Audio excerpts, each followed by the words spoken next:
તો good morning friends, કેમ છો? બધા મજામાં હશો? આપણે જોઈ રહ્યા છીએ બંધારણની સિરીઝ, અને બંધારણની સિરીઝમાં જો તમે આજનો લેક્ચર જોવાની શરૂઆત કરતા હોય તો સૌથી પહેલાં તમારે જૂના વિડીયો પૂરા કરવા પડશે. જૂના વિડીયો નહીં જુઓ ત્યાં સુધી ભાઈ આજના વિડીયોમાં બહુ ખબર પડશે નહીં. બસ તો ચલો શરૂઆત કરીએ. આપણે બહુ ટાઈમપાસ નથી કરવો, ધ્યાનથી વિડીયો જોજો.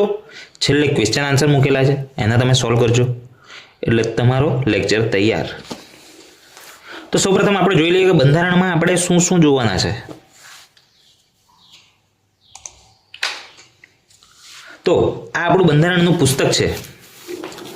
ના, બંધારણનું પુસ્તક ઓપન કર્યા પછી અહીંયા તમે આ જે જોઈ રહ્યા છો એ છે આમુખ. આટલું તમને સમજાયું. હવે આ અહીંયા એક આમુખ છે. પછી આપણે જોવાના છે અનુસૂચિ.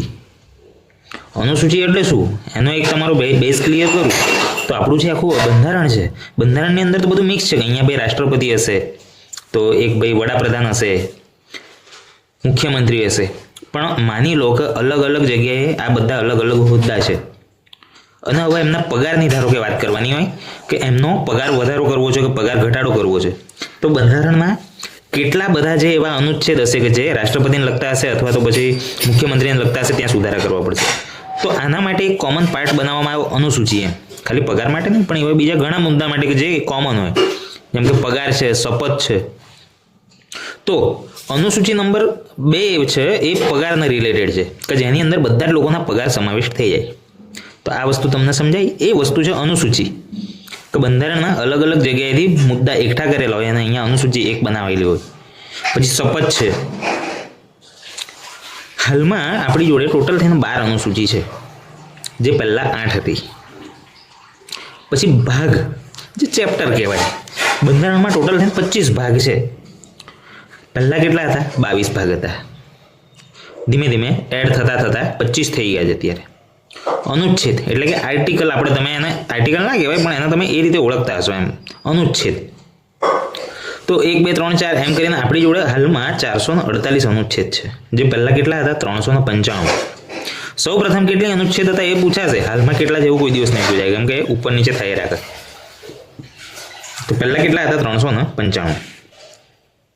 હવે ભાગ આપેલા છે અને ભાગની અંદર અલગ અલગ અનુચ્છેદ આપેલા છે, એટલે એ આપણે એક સાથે જોવા પડશે, ભાગ અને અનુચ્છેદ.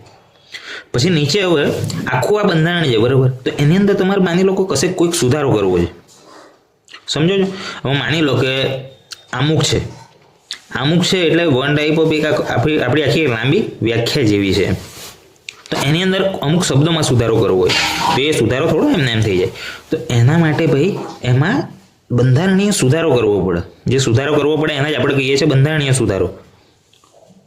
તો એ હાલમાં કેટલા છે? 106 જેટલા.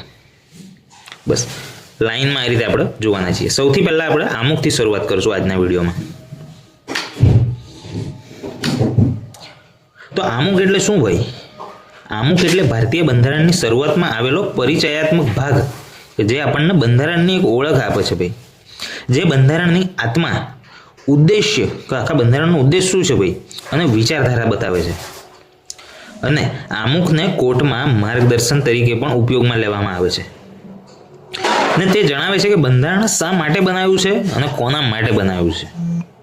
આટલી વસ્તુ તમે સમજે. આમુખ આવો બન્યો કેવી રીતે એને આપણે જાણીએ. 13 ડિસેમ્બર 1946ના રોજ જવાહરલાલ નહેરુ દ્વારા બંધારણ સભામાં ઉદ્દેશ્ય પ્રસ્તાવ રજૂ કરવામાં આવ્યો. આ ક્વેશ્ચન એક્ઝામમાં બને છે કે ઉદ્દેશ્ય પ્રસ્તાવ કોના દ્વારા રજૂ કરવામાં આવ્યો? તો એ જવાહરલાલ નહેરુ દ્વારા. ક્યારે? 13 ડિસેમ્બર 1946.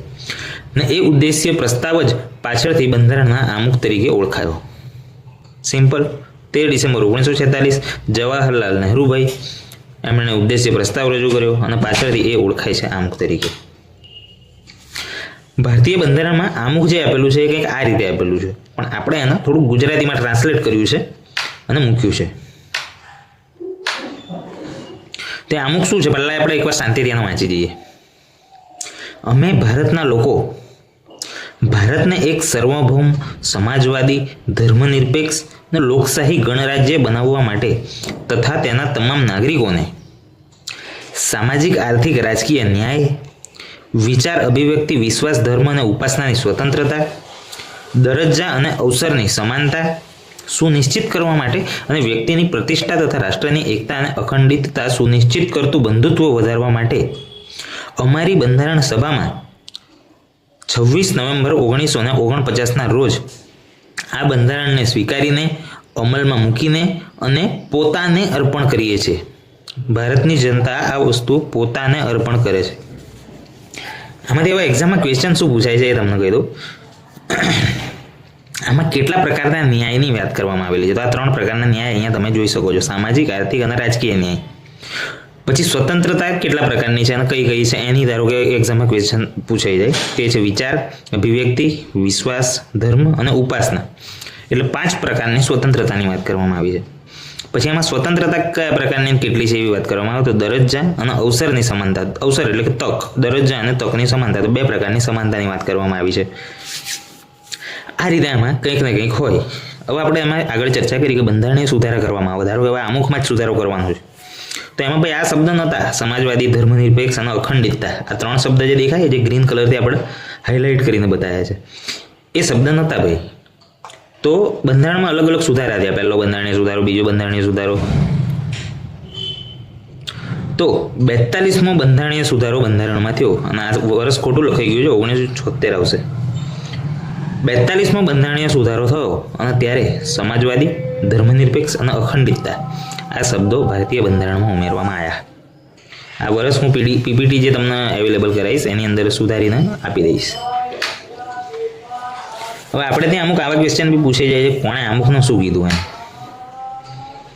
તો જે કનૈયાલાલ મુનશીભાઈ છે એમણે અમુકને બંધારણની જન્મકુંડળી કીધી છે, રાજકારણની જન્મકુંડળી. આપણે જ્યોતિષ હોય એ જન્મકુંડળી લઈને બેસે, તો એ જ રીતે આપણે રાજકારણની જન્મકુંડળી કઈ તો બંધારણ. એવું કોણે કીધું છે? કનૈયાલાલ મુનશી કાકાએ.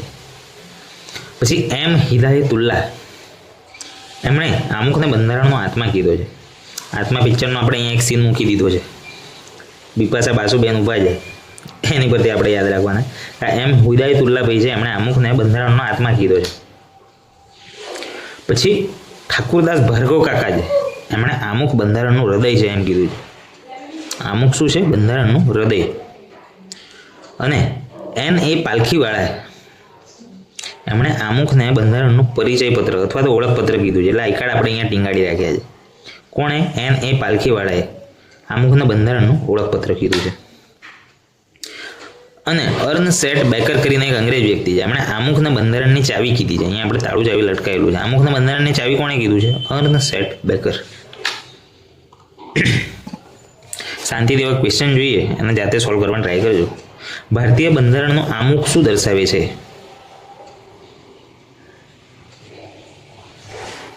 તો એનો ઓપ્શન આપણો બી છે, એ જવાબ આવશે. બંધારણનો ઉદ્દેશ અને આત્મા. સમાજવાદી અને ધર્મનિરપેક્ષ શબ્દો અમુકમાં કયા બંધારણીય સુધારા દ્વારા ઉમેરાય? સિમ્પલ છે, 42માં સુધારા દ્વારા બહુ બધું ઉમેરાયું ને ઘટાડાયું ને એવું થયું, એટલે 42માં સુધારો આપણે યાદ રાખશું. અમુક મુજબ કઈ પ્રકારનો ન્યાય આપવામાં આવ્યો છે? તો સામાજિક, આર્થિક અને રાજકીય. ઓપ્શન સી આપણો જવાબ. અમુક ક્યારે સ્વીકારવામાં આવ્યો?